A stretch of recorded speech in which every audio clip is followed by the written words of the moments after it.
اللہ تبارک و تعالیٰ کی بنائی ہوئی اس کائنات کے اندر بہت سارے ایسے بادشاہ ہیں جنہوں نے اللہ تعالیٰ کے بنائے ہوئے اس نظام کو بدلنے کی کوشش کی اور اللہ تعالیٰ کی ذات کو چھوڑ کر خود خدا بن بیٹھے اور خدائی کا جھوٹا دعویٰ کر بیٹھے۔ خدائی کا جھوٹا دعویٰ کرنے والے بادشاہوں میں سے ایک بادشاہ کا نام نمرود بھی تھا کہ جس کو اللہ تعالیٰ نے پوری روح زمین کی بادشاہت عطا کی تھی۔ اس کے باوجود نہ صرف اس نے جھوٹا خدائی کا دعویٰ کیا بلکہ اس قدر سرکش و نافرمان ہو گیا اللہ تعالیٰ ہی کی ذات کو جنگ کے لیے للکارنے لگا اور معاذ اللہ تعالیٰ کو جنگ کرنے کے لیے کہنے لگا۔ اور پھر جب اس بدبخت بادشاہ نے اللہ تعالیٰ کو جنگ کے لیے للکارا تو پھر اللہ تعالیٰ نے کون سی حقیر مخلوق کے ساتھ اس کی جنگ کی اور اس بدبخت بادشاہ کو ہلاک کر دیا اور پوری ہی دنیا کے لیے عبرت کا نشان بنا دیا۔ اس دنیا کی تاریخ میں 4 ایسے بادشاہ گزرے ہیں جن کو اللہ تعالیٰ نے پوری روح زمین کی بادشاہت عطا کی۔ ان 4 میں سے 2 بادشاہ مسلمان تھے اور 2 بادشاہ کافر۔ مسلمان بادشاہوں میں سے ایک کا نام حضرت ذوالقرنین اور دوسرے کا نام حضرت سلیمان علیہ السلام تھا کہ جن کو اللہ تعالیٰ نے منصب نبوت پر فائز کیا۔ اور کافر بادشاہوں میں سے ایک کا نام نمرود اور دوسرے بادشاہ کا نام بخت النصر تھا۔ خدائی کا جھوٹا دعویٰ کرنے والا یہ بادشاہ نمرود شہر بابل کا حاکم تھا۔ اس بادشاہ کا نام نمرود بن کنان بن کوث بن سام بن نوح تھا۔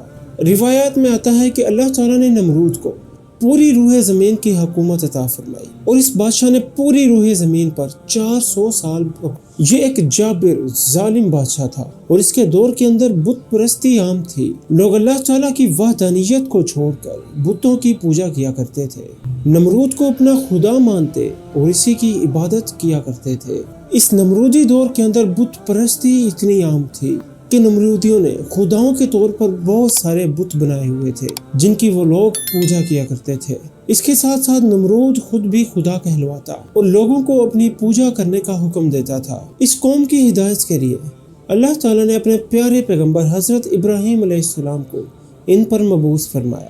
اس وقت حضرت ابراہیم علیہ السلام وہ واحد شخص تھے جو اللہ تعالیٰ کی وحدانیت پر ایمان رکھتے تھے اور بتوں کی بجائے اللہ تعالیٰ کی عبادت کیا کرتے تھے۔ حضرت ابراہیم علیہ السلام نے جب اس قوم کو اللہ تعالیٰ کی ذات کو چھوڑ کر بتوں کی پوجا کرتے ہوئے دیکھا تو حضرت ابراہیم علیہ السلام نے اس قوم کو ہدایت کی طرف بلایا اور بتوں کی پوجا کرنے کے بجائے اللہ تعالیٰ کی عبادت کرنے کا حکم دیا۔ حضرت ابراہیم علیہ السلام نے اپنی قوم سے فرمایا کہ اللہ تعالیٰ کی ذات ایک ہے اور ہمیں اسی کی ہی عبادت کرنی چاہیے۔ لیکن یہ نمرودی قوم اپنے کفر و شرک سے باز نہ آئی اور اپنے بتوں کی پوجا کرتی رہی۔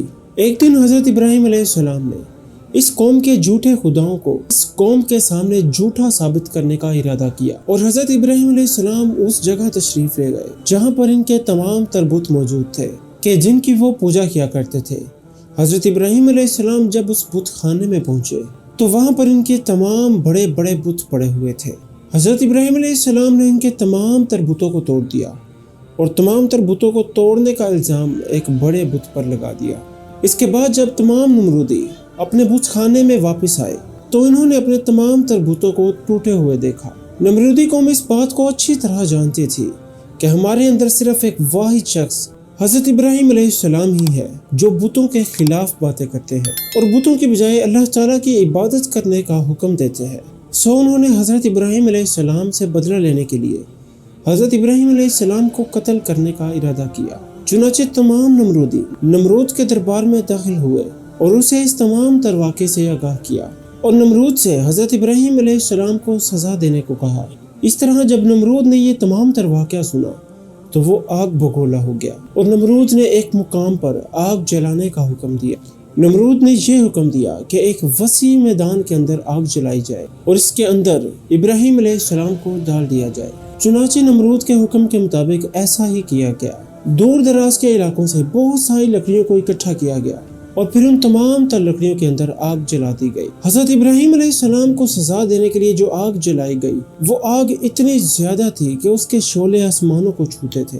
جب نمرود کے حکم کے مطابق ایک وسیع میدان کے اندر آگ کو جلا دیا گیا تو اس کے بعد حضرت ابراہیم علیہ السلام کو آگ میں ڈال دیا گیا۔ جیسے ہی حضرت ابراہیم علیہ السلام اس آگ کے اندر تشریف لائے تو اللہ تعالیٰ نے آگ کو حکم دیا کہ اے آگ تو حضرت ابراہیم علیہ السلام کے لیے ٹھنڈی اور سلامتی والی ہو جا، تو وہ آگ اللہ تعالیٰ کے حکم کے مطابق ٹھنڈی اور ابراہیم علیہ السلام کے لیے سلامتی والی ہو گئی۔ حضرت ابراہیم علیہ السلام فرماتے ہیں کہ میں جتنے دن آگ میں تھا اتنے دن میں اللہ تعالیٰ کے خاص فضل اور رحمت میں تھا، اور جو سکون اللہ تعالیٰ کی طرف سے مجھے اس آگ میں عطا کیا گیا وہ اس سے پہلے کبھی نہ تھا۔ اور پھر کچھ دنوں بعد حضرت ابراہیم علیہ السلام اس آگ سے زندہ باہر تشریف لے آئے۔ یہ منظر دیکھ کر تمام تر نمرودی حیران رہ گئے، لیکن اس سب کے باوجود نمرود اور نمرودی قوم اللہ تعالیٰ کی وحدانیت پر ایمان نہ لائی۔ سبسکرائب